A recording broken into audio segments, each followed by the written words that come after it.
Any community where Osu exists, they were never indigenous. They were never indigenous. And any property that belongs to the deity belongs to the Osu. Any animal that belongs to the deity belongs to the Osu. There are this Igbo adage that says, Anobiawana Arose, Odogbe Kaya Osu. Osu owns anything that belongs to the deity, both land, any sacrifice people bring to the deity belongs to the Osu people.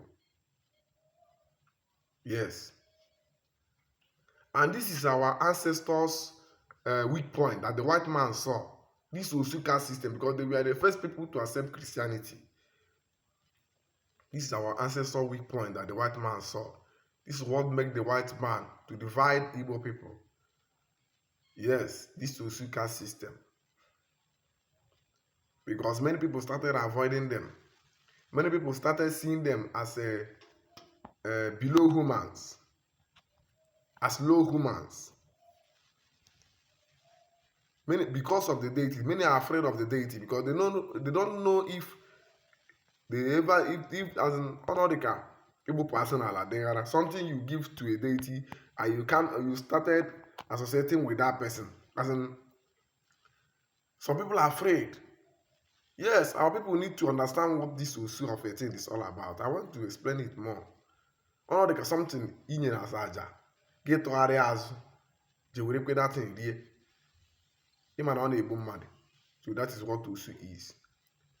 So whatever reason it exists in this modern generation, I think our people need to give it a rethink and redo whatever that was done to make some people Osu. Yes, that is my own point here. This Osu caste system that once existed in our land was as a result of slave trade. And some people say that there were some people that were once maltreated in the village and they will run to a day. No, that one is not Osu. That one is Ekumbambanaros. If you committed an abomination in the land, you will be excommunicated, asopoge, or people will drive you out of the community. You'll be banished from the community.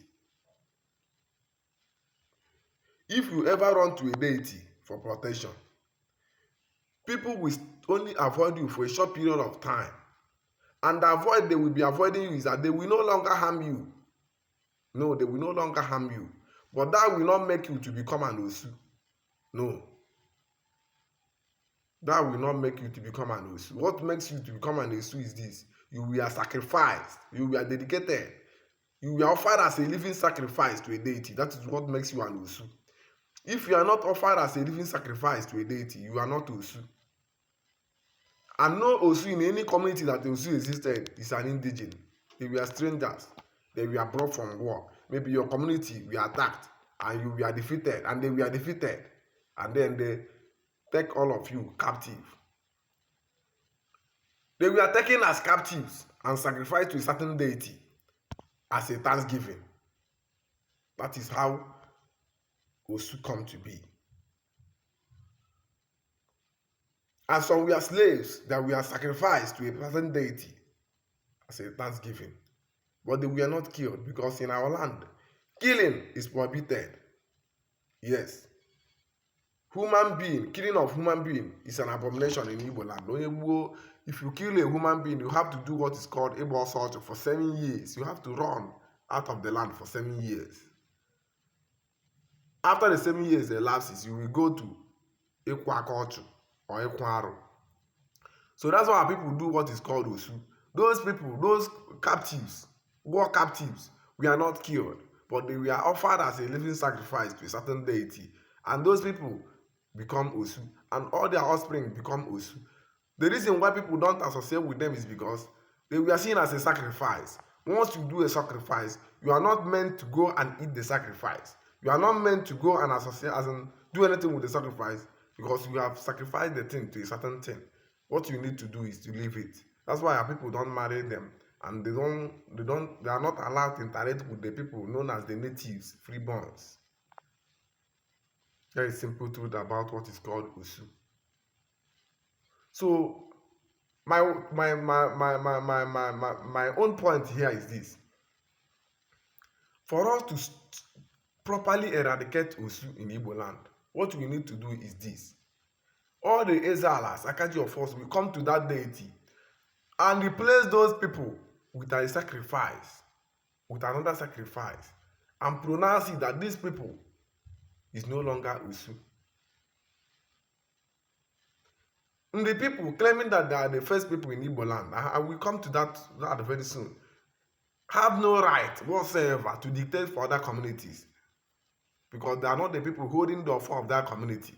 They have no right whatsoever to say that they have stopped Osu in another community. No. It is left for that community, all the members of that community, to make the pronouncement and use something to replace them, so that people will start living as humans. People will start living as humans. The deity will stop disturbing those that want to marry those people. Because that is the reason why people are avoid. Because whatever people are avoiding, kill someone in the past. People don't just avoid something. People don't just start fearing something. It did something in the past. That is why people are avoiding it. Please help us by subscribing to this channel. Turn on the notification icon for more updates. Thank you.